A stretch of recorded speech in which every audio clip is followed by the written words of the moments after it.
Oi pessoal, tudo bem com você? Eu espero muito que esteja tudo na paz por aí, por aqui. Graças a Deus as coisas seguem sob o controle do Senhor e é isso que importa, né? Sabermos que nós estamos sob o controle de Cristo e que apesar das circunstâncias, Ele está no controle. Não esqueça disso. Observe o alvo, foque no alvo, porque o Senhor está aqui por nós e Ele tem muita alegria em trabalhar a nosso favor. Mas aí eu já vou te pedir encarecidamente, antes mesmo de começar esse vídeo, que você se inscreva aqui no canal, que você possa compartilhar desse vídeo com o maior número de pessoas que você acha necessário, para que essas pessoas possam também ser tocadas pelo Senhor, né? No meu momento de deserto era tão importante para mim ouvir alguns testemunhos, ouvir algumas pregações, né? O Senhor falava bastante comigo, isso me enchia de muita esperança, de muita alegria, eu via, né, com os testemunhos que Deus seria capaz de fazer na minha vida também. E aí eu começava a crer ainda mais, apesar das circunstâncias. E também vou pedir para que você curta bastante esses vídeos aqui, para que a plataforma entenda, né, a importância, a relevância desses conteúdos e continue oferecendo para outras pessoas, tá bom? Mas eu gostaria muito mais de pedir que você continue muito à vontade por aqui, afinal de contas somos lá, e enquanto família, né, enquanto lá, a gente precisa se sentir cada vez mais em casa. Hoje eu vou conversar com vocês sobre um assunto que muita gente tem me perguntado, né, tem compartilhado, que é como é que eu posso me posicionar no deserto. Eu sei que é muito difícil, é um momento de muita dor, especialmente as primeiras fases do deserto, né, a fase 1 aí, que é um momento de desespero, que a gente não sabe o que está acontecendo, muito menos o que a gente pode fazer para que as coisas melhorem. E aí a gente se questiona como é que eu posso me posicionar. E aí eu resolvi gravar esse vídeo para conversar com vocês sobre isso.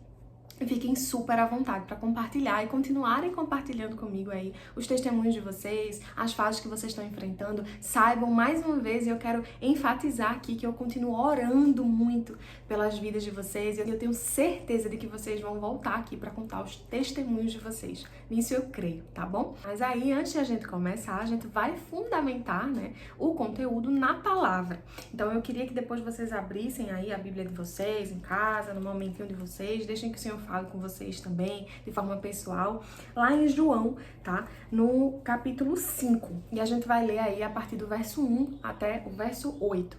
E diz o seguinte: depois disso, havia uma festa entre os judeus, e Jesus subiu a Jerusalém. Ora, em Jerusalém há, próximo à Porta das Ovelhas, um tanque, chamado em hebreu Betesda, o qual tem 5 alpendres. Betesda significa Casa da Misericórdia, tá? Nestes jazia grande multidão de enfermos, cegos, coxos e paralíticos, esperando o movimento das águas. Porquanto um anjo descia em certo tempo ao tanque e agitava a água. E o primeiro que ali descia, depois do movimento da água, sarava de qualquer enfermidade que tivesse. E estava ali um homem que havia 38 anos se achava enfermo. E Jesus, vendo este deitado e sabendo que estava nesse estado havia muito tempo, disse-lhe: queres ficar são? O enfermo respondeu-lhe: Senhor, não tenho homem algum que, quando a água é agitada, me coloque no tanque, mas enquanto eu vou, desce outro antes de mim. Jesus disse-lhe: levanta-te, toma tua cama e anda. Logo, aquele homem ficou são, e tomou a sua cama e partiu. E aquele dia era sábado. Eu acho muito interessante essa história, né? É uma das histórias na Bíblia, assim, que me pegam bastante, que Jesus já falou comigo de várias maneiras quando eu leio. Eu acho muito chocante, né? Em primeiro momento, o fato de aquele homem estar há 38 anos enfermo e buscando ali a cura. E aí, aquele tanque, né, o pessoal ali, né, dizia que um anjo descia ali, eles não sabiam exatamente quando, mas esse anjo descia e quando ele movia as águas, o primeiro que descesse seria completamente curado. Então, fazia muitos anos, há 38 anos ele estava enfermo, mas provavelmente mais ou menos esse período aí também, ele deveria estar naquele tanque ali buscando a cura. Né? Só que ele, diferente de outros, né, ele era paralítico, gente. Ele não conseguia andar. Então, provavelmente, ele tentava se arrastar até o tanque, mas muitas outras pessoas certamente o atropelavam ali, né, tentando ser o primeiro. Todo mundo que estava ali queria ser curado. A própria Bíblia relata, né, que haviam cegos, haviam coxos, enfim. E aí, muitos dos que conseguiam andar seguiam à sua frente. Então, imagina a frustração daquele homem, né? Certamente, em muitos momentos, ele deve ter pensado em desistir. Mas ele continuava ali, resiliente. No entanto, o foco dele era o tanque de Betesda. E aí, observando tudo isso, eu quero fazer algumas analogias né? Para esse momento que a gente passa tão difícil, que é o deserto no nosso casamento, né? Quando a gente tá nesse processo aí de separação. E é muito duro, é muita dor, mas aquele homem, ele olhava para a circunstância. Betesda, o tanque de Betesda era a circunstância dele. O foco dele era aquele ali. E nós, muitas vezes, também fazemos das nossas circunstâncias o tanque de Betesda. Né? O nosso foco, muitas vezes, está justamente no problema. E a gente fica ali fissurado, sofrendo, porque a gente não está conseguindo superar, a gente não está conseguindo o nosso milagre.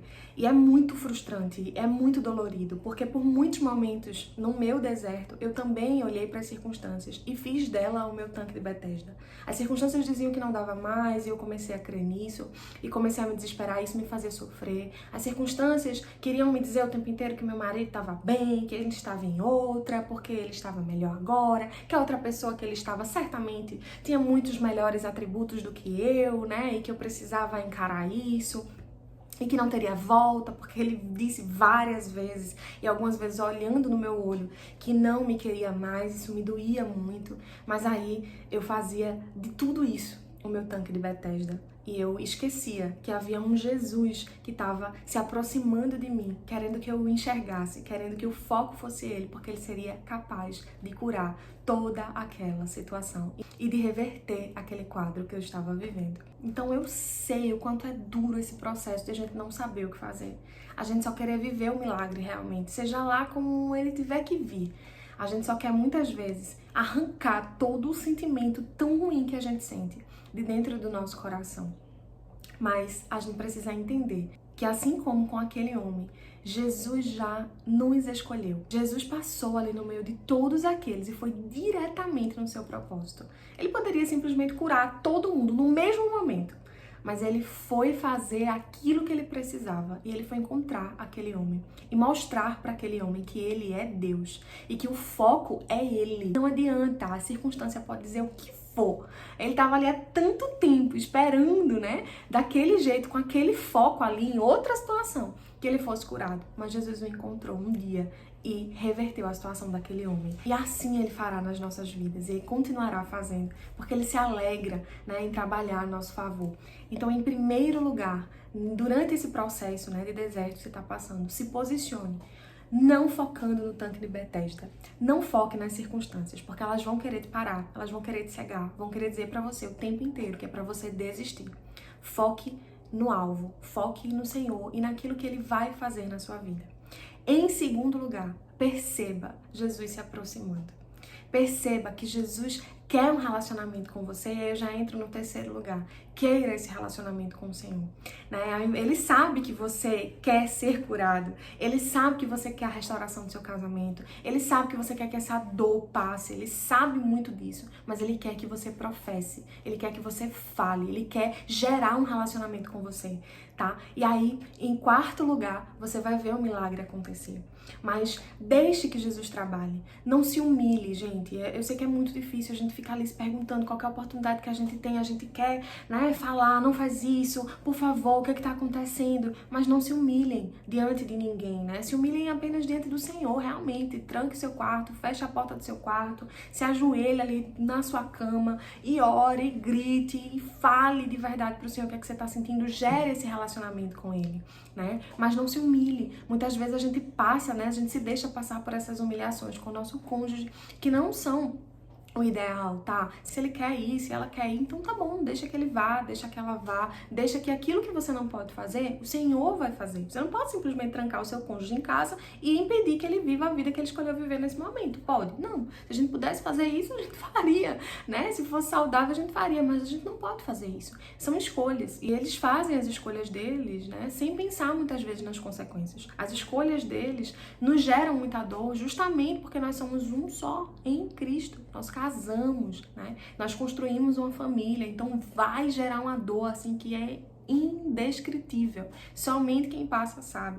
Mas são as escolhas do outro. Vão interferir nas nossas vidas, mas a gente precisa deixar que eles vivam a vida que eles estão escolhendo. As consequências virão, certamente. Mas aí a gente vai precisar entender que aquilo que a gente não pode fazer, que é prender a pessoa ali, né? Até porque nem saudável seria. o Senhor vai fazer, mas o Senhor vai fazer de forma a transformar. A gente não tem essa capacidade, não somos nós quem transformamos ninguém, né? Se a gente simplesmente prendesse a pessoa, não deixasse mais ela sair nunca mais, isso não seria transformador, pelo contrário. Mas Jesus, ele vai trabalhando, ele sabe exatamente como fazer. Então deixe ir, sabe? Por muitas vezes, inicialmente, eu ficava não implorando para que meu marido voltasse para casa. Eu nunca fiz isso, não. Mas assim, eu queria entender, eu ficava questionando o que tá acontecendo, por que você tá fazendo isso? Por que do nada você resolveu fazer assim? Você tá com outra pessoa? O que tá acontecendo? Enfim, eu enchi o saco com perguntas porque eu queria entender, né? E aí ele não me respondia. Muitas vezes ele simplesmente me ignorava, dizia sempre que não tinha ninguém. E aí depois, né, eu fui descobrindo que de fato ele tinha essa pessoa, mas eu sempre desconfiei, porque não é do nada que a pessoa muda assim. E ele cada vez ficava mais estressado, né? Em alguns momentos e com alguns amigos mais íntimos, eu até falava com os nossos amigos assim, quando você puder, você fala com ele, tenta entender pelo menos você, então vê se ele fala com você sobre o que tá acontecendo. E os meus amigos diziam a mesma coisa, olha, quando eu falo sobre isso, ele muda de assunto, ele não responde, e eu não vou mais ficar insistindo nessa situação, né? Deixa e continue orando, sabe? Então eu sei que é desesperador, mas é importante que a gente deixe a pessoa aí, deixe que Jesus faça o que a gente não pode. O que a gente vai poder fazer é orar, é realmente focar no Senhor, é esquecer as circunstâncias, né? É sair ali do lugar de Betesda, encontrar um Jesus que vai vir ao nosso encontro, que vai querer nos restaurar primeiro. Tá? Então, nesse momento, apesar de muito difícil, se posicione entendendo que Jesus está no controle e não se submeta a tudo simplesmente porque é a sua família. Esteja na dispensação do Senhor, né? Espere que o Senhor te responda, espere que o Senhor te direcione, espere que Ele te diga por onde você deve seguir. Eu sei o quão difícil é tudo isso. Se o seu caso, por exemplo, for, né, que a pessoa com quem o seu cônjuge está se envolvendo esteja aí te humilhando, esteja, né, entrando em contato com você, gente, não adianta se indispor com essas situações e com essas pessoas, sabe? Se você puder ignorar, bloquear, não falar, não veja story, não veja rede social, não queira saber de absolutamente nada, porque muitas vezes o que essas pessoas publicam são mentiras, sabe? E aí, hoje, né, conversando com meu esposo, por exemplo, ele dizia, nossa, a gente discutia muito, porque ela me cobrava o tempo inteiro que eu não tivesse contato nenhum com você, apesar de saber que eu tinha uma filha. Então ela me cobrava muito isso, era muito ciumenta, enfim, uma pessoa insegura, né? E precisava entender que a pessoa estava saindo de um relacionamento, que tinha um filho, mas não entendia isso. Então, brigavam demais. Imagina se eu fosse uma pessoa que ficasse ali o tempo inteiro em rede social, observando, postar que estava tudo bem. Porque em rede social ninguém posta que tá mal, gente. Então, isso iria alimentar ainda mais a minha frustração, a minha dor, né? Então, eu resolvia não ver absolutamente nada. Não vou dizer pra você que em algum momento eu não vi. Sim, outra coisa, tinham pessoas que às vezes mandavam pra mim, né? Então o pessoal às vezes via, printava e mandava alguma coisa pra mim. Eu comecei a dizer pra essas pessoas, olha, não faz isso, né? Eu não quero ver, eu não quero saber, de verdade, isso não melhora a situação comigo aqui, tá? Pelo contrário, eu quero realmente que o Senhor cuide de cada um deles lá, que Jesus faça conforme Ele quer fazer, eu vou me curar daqui, que essas pessoas se curem de lá, eu não quero ver. Então é muito importante isso, sabe? Não tenha interesse pelo tanque, né? Tenha interesse por Jesus. Não alimente a circunstância, alimente o que o Senhor quer fazer. E como é que você vai ouvir a voz de Deus se você tiver intimidade com Ele? Como é que você vai ouvir o que o Senhor quer pra você se você estiver se relacionando com Ele? Ele vai te dizer, Ele não vai te desapontar, muito pelo contrário. Então se posicione em Deus. Pra gente resumir isso tudo, se posicione em Deus. Descanse no Senhor. Tenha certeza de que Jesus não vai te abandonar em nenhum momento. Ele vê todas as coisas. Ele sabe de todas as coisas. E mais do que tudo, Ele sabe como agir e como movimentar, né, tudo a seu favor. Tá? Então Jesus vai cumprir todas as promessas que Ele fez, certo? Na sua vida. A gente só precisa realmente confiar, a gente precisa descansar. Talvez se aquele homem tivesse tido um relacionamento com o Senhor, né, ao invés de ter ficado ali tanto tempo somente observando o mover das águas e sem conseguir chegar ali, sem mudar o foco na sua vida, o milagre teria acontecido muito antes. Mas a gente não tá aqui para medir o tempo de milagre de ninguém. A gente tá aqui para entender que nessa história Jesus chegou e na sua história Ele também vai chegar. é muito importante que a gente deixe que Ele se aproxime, que a gente deixe que Ele nos direcione e que Ele nos cure. Né? Assim como Ele disse àquele homem naquele dia, levanta, toma tua cama e anda. Ele também tem dito isso para você. Levanta, toma tua cama e anda. É seguindo em frente que a gente precisa se posicionar. E Jesus vai fazer muito mais. Tenha certeza disso. Tá bom? Que Deus te abençoe, que você possa realmente sentir essa paz invadir você cada vez mais. Foque no Senhor. Esqueça o tanque. Deixe que Jesus vai fazer o restante. Aquilo que a gente não pode fazer não é responsabilidade nossa, é responsabilidade do Deus grandão que a gente serve. Que Deus te abençoe bem muito. E eu tenho certeza de que já muita coisa nova vai acontecer na tua vida. Em nome de Jesus. Um cheiro e até o próximo vídeo.